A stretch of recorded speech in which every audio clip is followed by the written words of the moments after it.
All the learners are very welcomed into this session. Students, आज का जो session हम फोकस करेंगे वो करेंगे ट्रांसडेंटलिज्म, यानी जिसको अंतर्ज्ञानवाद कहा जाता है। ट्रांसडेंटलिज्म जो वर्ड है, ट्रांस का मतलब होता है आगे निकल जाना, क्रॉस कर देना, किसी भी नेगेटिव कंसेप्ट या थॉट्स को पार करते हुए स्पिरिचुअलिटी अध्यात्मवाद की तरफ बढ़ जाना ही ट्रांसडेंटलिज्म है। क्या है ट्रांसडेंटलिज्म, कौन से कंसेप्ट इससे जुड़े हुए हैं और कौन कौन से राइटर्स फिगर्स इससे एसोसिएटेड है, और ये एक कैसा मूवमेंट है और इसके क्या फीचर्स हैं, और ये टर्म जो है वो कहाँ से आई, इसके बारे में वन बाय वन हम डिस्कस करेंगे। तो सबसे पहले देखिए स्टूडेंट्स, ट्रांसडेंटलिज्म क्या है। एक फिलोसफी है, एक लिटरेरी मोमेंट, एक आंदोलन है जो सेंटर्ड है इन कॉनकॉर्ड एंड पोस्टन में, which was prominent in the intellectual and central life of England from 1836 until just before the civil war. Civil war से पहले ही 1836, यानी आप कह सकते हो 1830, 20 से 30-36 के अराउंड ये जो है जो मूवमेंट है एग्जिस्टेंस में रहा है। और जो ट्रांसडेंटलिज्म जो टर्म है, अगर हम देखें तो ये टर्म या मोमेंट जो लिया गया है, ये term was taken from the writings of the German philosopher Emmanuel can't. Emmanuel can't जिनका पीरियड रहा है 1724 से 1804 के बीच में, उनके वर्क से, उनकी राइटिंग से ली गई, वो जर्मन फिलोसफर है ये टर्म उनसे ली गई। तो ये इंपॉर्टेंट है कि जो ट्रांसडेंटलिज्म टर्म है, इसी से जुड़ा, ट्रांसडेंटलिज्म से जुड़ा, टर्म से जुड़ा एक ट्रांसडेंटल क्लब है। तो ये जो टर्म है ये कहाँ से ली गई है, इंपॉर्टेंट क्वेश्चन बनता है। जर्मन फिलोसफर इमैनुअल कांट के जो वर्क्स है, राइटिंग्स हैं, उनसे ये टर्म ली गई है। और ये क्या है इसके बारे में हम जानेंगे, कौन कौन से मेजर फिगर है ये भी हम जानेंगे। तो देखिए, ट्रांसडेंटलिज्म जो टर्म है, मूवमेंट है, it was religious, literary and political movement that evolve. ये एक धार्मिक भी कह सकते, लिटरेरी, अध्यात्म से जुड़ा है, लिटरेचर से जुड़ा है, राजनीति से जुड़ा है, जो नए न्यू इंग्लैंड में इसका जन्म हुआ। न्यू इंग्लैंड यूटेरियनिज्म, एक जो यूनिटेरिज्म से इसका जन्म हुआ है इन द 1820 एंड 1830s। तो देखिए, यूनिटेरिज्म है, इसी का ही दूसरा नाम ट्रांसडेंटल क्लब है। तो देखिए, ये न्यू इंग्लैंड का ग्रुप है यूनिटेरियनिज्म, और उस वही जो है बाद में क्या बन जाता है, ट्रांसडेंटल क्लब बन जाता है, यानी इसको हेज क्लब भी कह देते हैं। ट्रांसडेंटल क्लब को हेज क्लब भी कह देते हैं और इसको सिंपोजियम भी कह देते हैं। This moment was inaugurated in 1836 by a Unitarian discussion group that come to be called the Transcendental Club। तो देखिए, हमारे सामने आ गया ना कि यूनिटेरियन से जुड़े जो कुछ लोग हैं वो इकट्ठे हुए और इन्होंने यूनिटेरियनिज्म से ट्रांसडेंटलिज्म में अपना जो है ये चेंज हो गए। और ये जो मोमेंट है, यूनिटेरियनिज्म ही ट्रांसडेंटलिज्म या हेज क्लब या सिंपोजियम है ये। तो देखिए, सारी चीज़ें इनसे हमारी जुड़ी हुई है। ट्रांसडेंटलिज्म,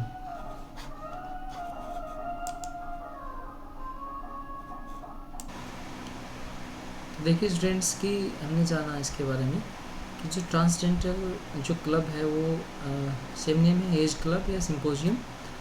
और ये 1836 में जो आपका स्टार्ट हुआ ये जो क्लब,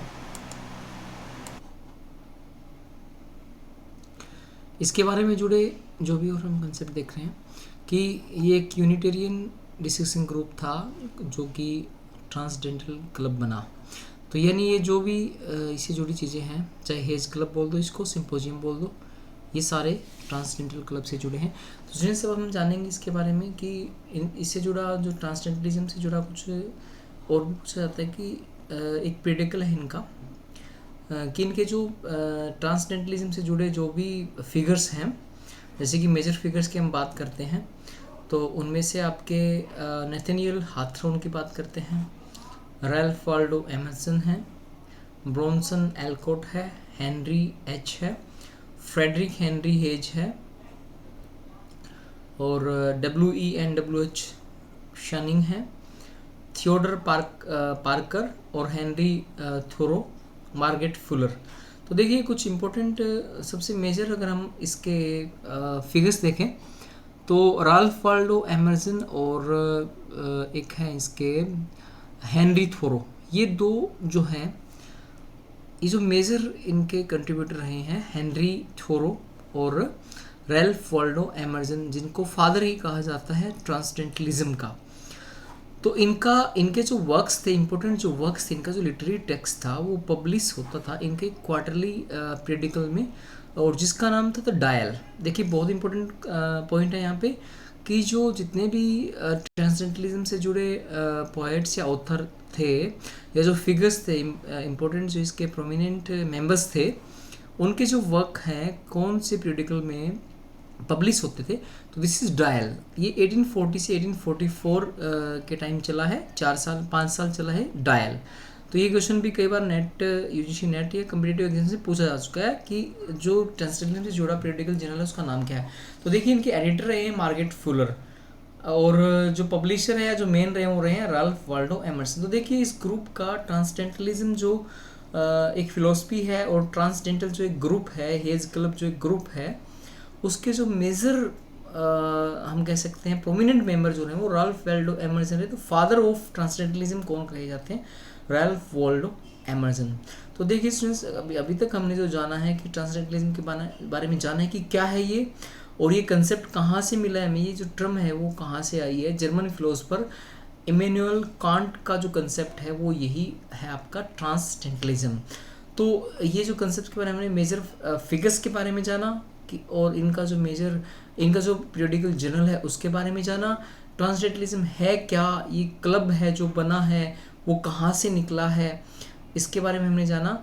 और एक और बात हम यहाँ पे जान रहे हैं स्टूडेंट्स कि romanticism and transcendentalism are closely related. Romanticism जो है वो ट्रांसडेंटलिज्म से बहुत ही रिलेटेड है, हम कह सकते हैं कि क्लोज रिलेटेड है। और जो ट्रांसेंड का सही मीनिंग, जो हम लिटरेरी मीनिंग देखते हैं क्या है, वो देखिए ऊपर उठना, आगे बढ़ना, किसी चीज़ से दूर जाना, गो बियॉन्ड, नेगेटिव जो कंसेप्ट है, एस्पेक्ट्स है, उससे दूर जाना, या नेगेटिव थॉट्स को ओवरकम करना और स्पिरिचुअलिटी की तरफ बढ़ना, ये ट्रांसडेंटलिज्म है। क्योंकि ट्रांसेंड का जस्ट मीनिंग होता है आर पार हो जाना, आगे चले जाना, किसी चीज़ को क्रॉस कर जाना, नेगेटिविटी को क्रॉस कर जाना, और किस तरफ बढ़ जाना, पॉजिटिविटी की तरफ बढ़ जाना। तो देखिए जो कंसेप्ट है वो जानते हैं स्टूडेंट्स, कंसेप्ट ऑफ ट्रांसडेंटलिज्म। तो ट्रांसडेंटलिज्म का जो कंसेप्ट वो क्या है, इसके जो प्रोमिनेंट मेंबर्स थे, इसके जो फॉलोवर्स थे, वो क्या मानते थे? They advocate the idea of personal knowledge of God. वो मानते हैं कि जो नॉलेज है भगवान का वो पर्सनल होता है। वो बिलीव करते थे कि नो इंटरमीडियरी, किसी भी तरह का इंटरमीडियरी नहीं है इसके बीच में। स्पिरिचुअल इंसाइट, अगर हमें आध्यात्मिक एक नज़रिया चाहिए तो उसके लिए कोई इंटरमीडियरी नहीं है, इसका कोई मीडियरी नहीं है, हमें खुद करना पड़ेगा। दे इम्बैस आइडियलिज्म, वो किस चीज़ को मानते हैं? आइडियलिज्म, आदर्शवाद को। फोकसिंग ऑन नेचर, प्रकृति पे फोकस करते हैं। एंड ओपोजिंग मैटेरियलिज्म, और जो दुनियादारी है जो उसको वो अपोज करते हैं, विरोध करते हैं। They have faith that people are the best, people अच्छे होते हैं जब when truly self reliant, जब वो वास्तव में सेल्फ रिलायंट या इंडिपेंडेंट होते हैं, यानी वो दूसरे पे डिपेंड होते हैं, तो वो उतने अच्छे अपना नहीं कर पाते हैं। They believe in numbers values, कई तरह की वैल्यूज़ में बिलीव करते हैं। However they can call the condense into 3 basic essential values. इन सभी वैल्यूज़ को वो केवल 3 वैल्यूज़ में कंक्लूड करते हैं। वो कौन सी है? इंडिविजुअलिज्म, आइडियलिज्म और डिवाइनिटी ऑफ नेचर। तो अगर ये पूछा जा सकता है कि जो ट्रांसडेंटलिज्म है उसका कंसेप्ट है वो किस पे बेस है, तो इसमें हम कह सकते हैं बेसिक एसेंशियल वैल्यूज है वो है इंडिविजुअलिज्म, मतलब हम कह सकते हैं कि अकेलापन, या जो इंडिविजुअल पे होता है एकांतवाद हम कह सकते हैं। तो इंडिविजुअलिज्म, आइडियलिज्म आदर्शवाद, और डिवाइनिटी मतलब नेचर, प्रकृति के प्रति जो एक हमारा श्रद्धा है, अध्यात्मवाद है। तो अभी हमने इसके बारे में जाना कंसेप्ट ऑफ ट्रांसडेंटलिज्म। तो ट्रांसडेंटलिज्म का सही मीनिंग अगर हम देखें स्टूडेंट्स, वो है कि हमारे नेगेटिव थॉट से हमें पॉजिटिव थॉट की तरफ हम ट्रांसफ़र हो जाना। क्योंकि ट्रांसग्रेशन एक वर्ड है जिसका मतलब होता है अतिक्रमण। तो ट्रांसेंड का सही मीनिंग यही होता है कि आप किसी चीज़ को क्रॉस कर जाएं। और किसको क्रॉस कर जाएं? नेगेटिव थॉट्स को। तो ये हमने देखिए, इसमें मैंने बताया भी था आपको, ट्रांसेंड का मतलब होता है ऊपर उठना, आगे बढ़ना, go beyond from negative aspects, overcome negative thoughts, become spiritual. तो यहाँ तक हमने देखो जाना कि अभी एक बार इसको आप रिकैप करेंगे, थोड़ा आपको और ज़्यादा ध्यान में है क्योंकि थोड़ा कंसेप्ट थोड़ा ये टिपिकल है। तो ट्रांसडेंटलिज्म का जस्ट मीनिंग क्या हो? फिलोसफिकल और लिटरेरी मूवमेंट है, और इसका सेंटर है कॉनकॉर्ड इन बोस्टन में रहा है, और विच was prominent in the intellectual and cultural life of England. Intellectual और कल्चरल लाइफ में ये डोमिनेंट रहा है 1836 से लेके सिविल वॉर से पहले, यानी इसका ओरिजिन लगभग आप 1820 से 30 के पीछे मान सकते हैं। और इसका जो जर्नल है वो क्या है? इनका पीरियोडिक जर्नल डायल है 1840 से 40 के बीच में। और ये टर्म ली गई है इमानुएल कांट जनरल फिलोसफर, उनसे ली गई है। इनके फिगर मैंने आपको बताए, Nathaniel Hawthorne, Ralph Waldo Emerson, Alcott, Henry H, Frederic Henry Hedge, WH केमिंग और थियोडर पार्कर और हेनरी थोरो। तो मेजर तो हेनरी थोरो और राल्फ वाल्डो एमर्सन है जो फादर माने जाते हैं ट्रांसडेंटलिज्म अमेरिकन जो ये एक मूवमेंट है उसके। और मार्गरेट फुलर जो है इनका डायल जो इनका एक जर्नल है उसके एडिटर माने जाते हैं। तो हमने जाना कि जो ट्रांसजेंडर क्लब को हम हेज क्लब भी कह सकते हैं, सिंपोजियम भी कह सकते हैं, और उसके मेंबर वेरी 1820 से 30 का, 19वीं सेंचुरी का ये क्लब है। और ये यूनिटेरियनिज्म से ही निकला है, evolve from New England Unitarianism in the 1820s and 1830s। तो सिंस देखिए कंसेप्ट हमने जाना, अब कुछ इसके एग्जाम कॉर्नर्स इंपॉर्टेंट पॉइंट्स के बारे में हम जानेंगे। तो देखिए जो ट्रांसडेंटलिज्म है वो is greatly influence by Emerson ideas, क्योंकि अगर हम देखें इसको तो एमर्सन के आइडियाज़ पे ही ये डिपेंड है, मतलब एमर्सन के आइडिया उन्हीं को एक्सप्लोर किया गया। What was the moment aim to, क्या एम था? इट इंक्रेज मैन टू, इसका एम था आदमियों को उत्साहित करना, वो देखे दुनिया को क्लोजली, अपने आप को देखे बहुत ही क्लोजली, दुनिया को देखे बहुत ही closely, and to be radically honest about what he see, जो भी देखता है उसके प्रति वो बहुत ही ईमानदारी से पेश आए, यानी यही इसका एम है। What are the characteristics of transcendentalism? तो देखिए simplistic living, self reliance, importance of nature और स्पिरिचुअलिटी। तो सिंपलिस्टिक लिविंग इनका एक मेजर एम है, सेल्फ रिलायंस है, आत्मनिर्भरता है, सिंपल रहना है, और प्रकृति के प्रति इनका महत्व, जो प्रकृति को महत्व मानते हैं, प्रकृति का महत्व मानते हैं, उस आध्यात्मिकतावाद को मानते हैं। Who is the father of transcendentalism या the moment transcendentalism centred on? तो Ralph Waldo Emerson. Example of transcendentalism in literature, देखिए बहुत इंपॉर्टेंट है। जो राल्फ वाल्डो मैंने आपको बताया, इनके कुछ वर्क हैं, इनके एसेज हैं, एक तो नेचर है और एक इन डिवाइनिटी स्कूल एड्रेस, 1838 में आया है इनका एक वर्क, इन डिवाइनिटी स्कूल एड्रेस और nature, the most important essays of Ralph Waldo Emerson. और एक है इनका American scholar, the self reliance और ओवरसोल, 1841 में, ये राल्फ वाल्डो एमर्सन के एसेज हैं। और वाल्डन जो है वो इम्पोर्टेंट वर्क है हेनरी थोरो का।